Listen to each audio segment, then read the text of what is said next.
when did you exactly now leave work completely and say, this is where I'm going?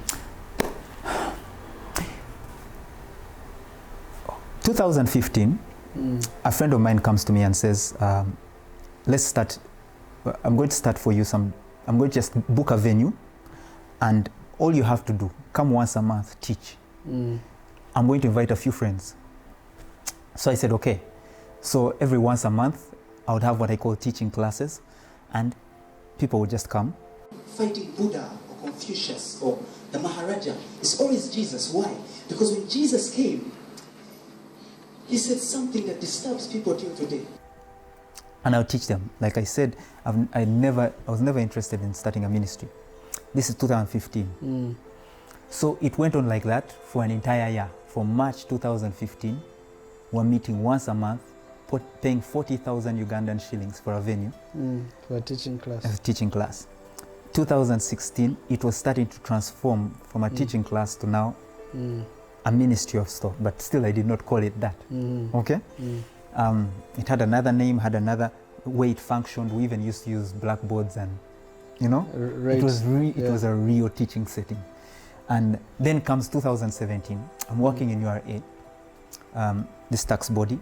And then all of a sudden, my boss takes me aside and says, the contract has come to an end, because I was on contract. He says, but we're not going to renew your contract, because my boss was a spiritual lady. And she tells me, but I'm not going to renew your contract because I feel you're called to full-time ministry.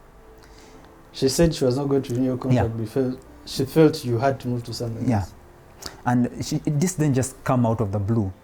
Even while I was working at this tax body, I was ministering. People used to call me pastor, people would call me teacher, and so on and so forth. In the workplace? Yeah.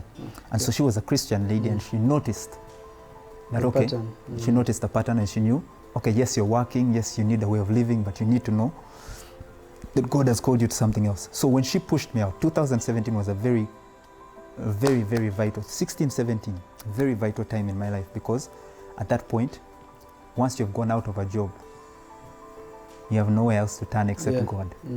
And then at that point, didn't you think that maybe I should go to this church I've been attending and try to find something there to do, or maybe take a theology course since you've studied? People used to tell me you should take theology, and it was never in my interest. And the reason why, well, for those who go ahead, it's up to them, but the reason why I felt it was never in my interest was because I always felt that the biggest testimony would come from me if I taught things that people who had gone to theology school knew. Then they would know that the Holy Ghost was the one speaking through me, and not just the methods and the traditions of men. But it doesn't mean that going to theology school is wrong. It just means that there are different paths that God can use for a man. Okay, so when your boss says, now, I'm not renewing your contract, move on to the next chapter, did you feel you were ready to take the plunge, or it took you a bit of time to say? It took me some time.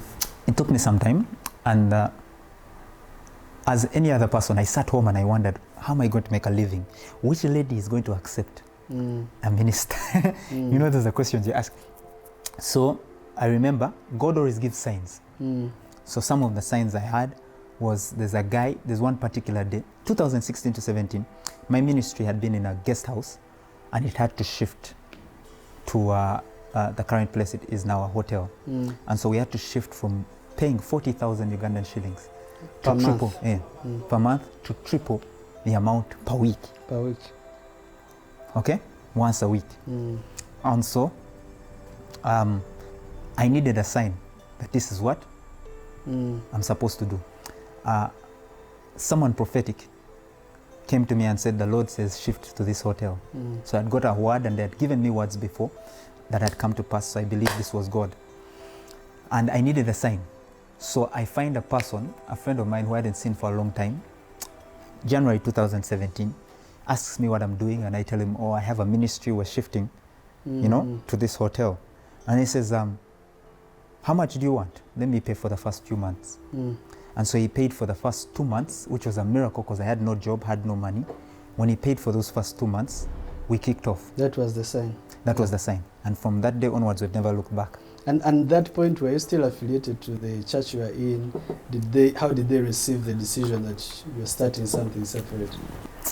The thing with being within a context of an institution is that there will always be people, even outside an institution, who think that they need, you need their approval in order to move out and do certain things, especially within the context of religion and spiritual life. And so there are people who felt that what I was doing was not right. They felt that I should have consulted them or something like that.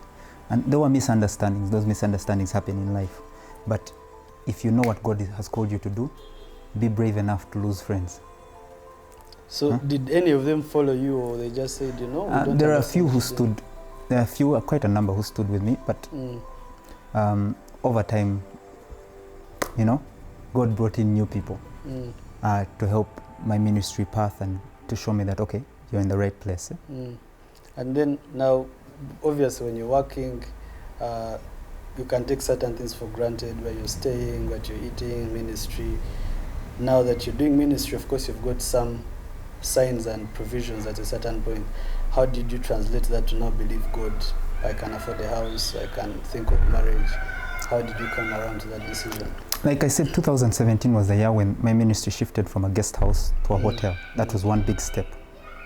Then by April, that same man of God who told me to shift to Silver Springs also gave me a word about my wife and told me who she was by name and told me how I would meet her and so on and so forth. And so by around April, May, I'd already met her and we were dating.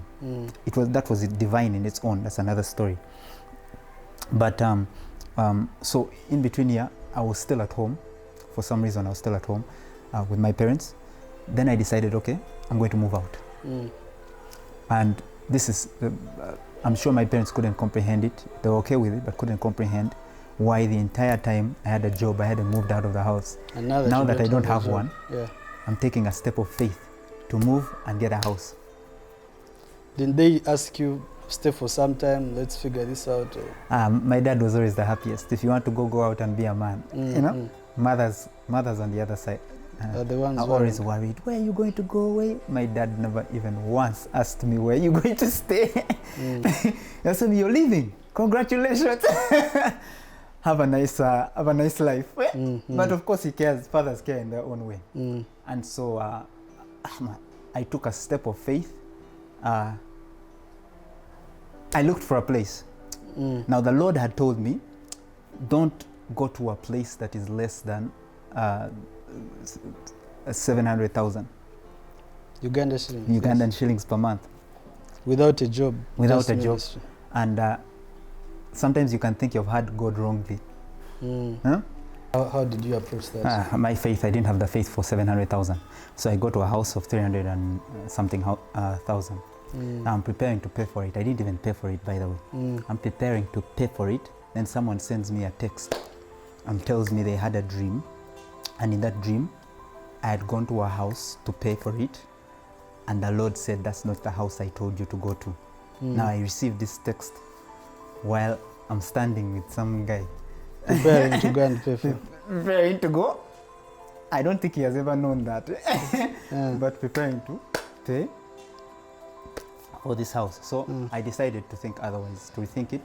Yeah. I went back home and my dad told me, I thought I would come back home and you're not here. But I stayed home while I looked for another house. So I decided to bump up my faith from 300, 350 to 500,000. And I was really stretching my faith. I get a house in Mutungwa suburb. And I go to pay. My mom lent me some money. So I go to pay for 2 months.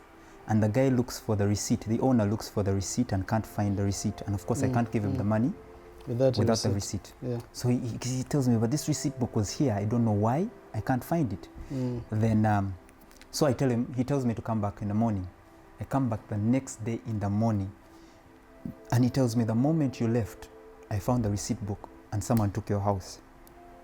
And that was a sign to me that God was serious about not going below 700. Below 700,000. And that continued.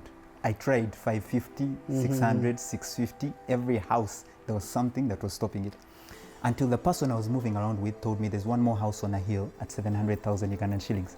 And I told him, just go and look at it, but there's no way on planet Earth I can afford that. I can afford that. So as we're heading up the hill, we reached the gate, and the gate is what I had seen in a dream. When we enter, the neighbor is a woman of faith, and she tells me the Lord has told me this is your house. The neighbor in that same The neighbor in compartment. that same compound. So I had 2 signs, but I didn't have the money. So I tell the landlord, through faith, because I had seen the signs, I tell the landlord, I'm going to take this place. And he tells me, okay. I tell him to give me some time so that I can collect enough money. But all this time I never told my parents that I was moving to a house of 700,000. They asked me, are you mad? I kept it to myself. And it's important to know that when God has given you an instruction, often don't be quick to tell everyone.